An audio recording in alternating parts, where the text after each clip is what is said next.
প্রিয় কলেজ ভর্তিচ্ছু শিক্ষার্থীরা, গত 23 জুন 2024 প্রথম ধাপের ফলাফল প্রকাশিত হওয়ার পর তোমরা যারা নিশ্চয়ন করেছো বা করছো, নিশ্চয়ন বিষয়ে এবং অটো মাইগ্রেশনের বিষয়ে আমি অলরেডি একটি ভিডিও দিয়েছি। এ ব্যাপারে তোমাদের যে জানার বিষয়গুলো রয়েছে, আশা করি আমার ওই ভিডিওটি দেখলে তোমরা তোমাদের সকল প্রশ্নের উত্তর পেয়ে যাবে। আজ আলোচনা করব নিশ্চয়নের পর এবং ভর্তির আগে তোমরা যে যে কাগজপত্রগুলো রেডি করে রাখতে পারো অথবা তোমাদের প্রস্তুতি বিষয়ে। কলেজ কর্তৃপক্ষ ভিন্ন 3টি দিবসে ভিন্ন ভিন্ন তারিখে বিজ্ঞান, ব্যবসা শিক্ষা ও মানবিক বিভাগে ভর্তির কার্যক্রম সম্পন্ন করবে।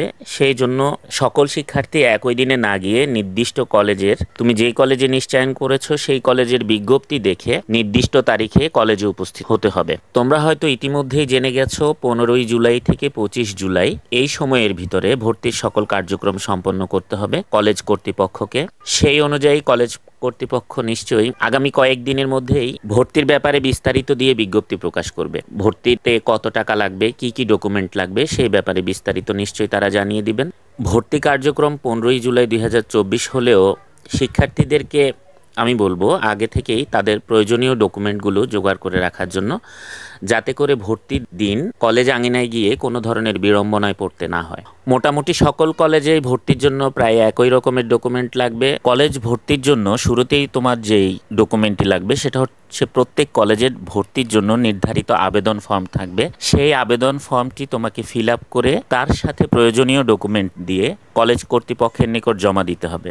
কলেজ ভর্তির নির্ধারিত আবেদন ফর্মটি তুমি কলেজের অফিসে অথবা কলেজের আশেপাশে কম্পিউটার দোকানেই পেয়ে যাবে। এছাড়াও তোমার পাসপোর্ট সাইজের 4 কপি ছবি লাগবে। ছবির পিছনের ব্যাকগ্রাউন্ড সাদা হলেই ভালো হয় এবং ছবি তোলার সময় খেয়াল রাখবে 2 কান যেন স্পষ্ট দেখা যায়। আরও লাগবে জন্ম নিবন্ধন সনদ বা বার্থ সার্টিফিকেট। জন্ম নিবন্ধন অবশ্যই অনলাইনে থাকতে হবে। যদি জন্ম নিবন্ধন অনলাইন করা না থাকে তবে এই সময়ের মধ্যে তোমাকে অবশ্যই জন্ম নিবন্ধন অনলাইন করে নিতে হবে। এছাড়া এসএসসি মার্কশিট ও প্রশংসাপত্র লাগবে। প্রশংসাপত্র তুমি স্কুল থেকে সংগ্রহ করে নিতে পারবে। এসএসসি মার্কশিটের ব্যাপারে একটু প্রবলেম হয়, কারণ দেখা যায় যে ভর্তির সময় অনেক স্কুলেই মূল মার্কশিট এসে পৌঁছায় না। যদি মূল মার্কশিট, সেই মূল মার্কশিটটি তোমাকে স্কুল থেকে সংগ্রহ করে নিতে হবে। আর যদি না আসে সেক্ষেত্রে অনলাইন থেকে মার্কশিটটি তুলে সেটি কলেজে জমা দিতে হবে। এক্ষেত্রে মনে রাখতে হবে মূল মার্কশিটটি আসার পর মূল মার্কশিটটি তুলে কলেজে পুনরায় জমা রাখতে হবে। এছাড়াও লাগবে বাবা মায়ের ভোটার আইডি বা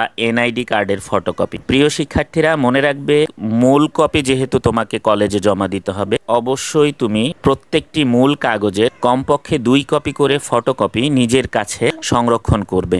এই একাডেমিক ডকুমেন্টগুলো তোমার প্রয়োজন হয়ে যেতে পারে যে কোনো সময়, অতএব তোমার সংরক্ষণে থাকলে তুমি তা যে কোনো সময় ব্যবহার করতে পারবে যে কোনো কাজে। সাইবার সলিউশনের সাথে থাকার জন্য ধন্যবাদ। পরবর্তী এ ধরনের আরও ভিডিও পেতে লাইক এবং সাবস্ক্রাইব করে আমাদের সাথেই থাকো।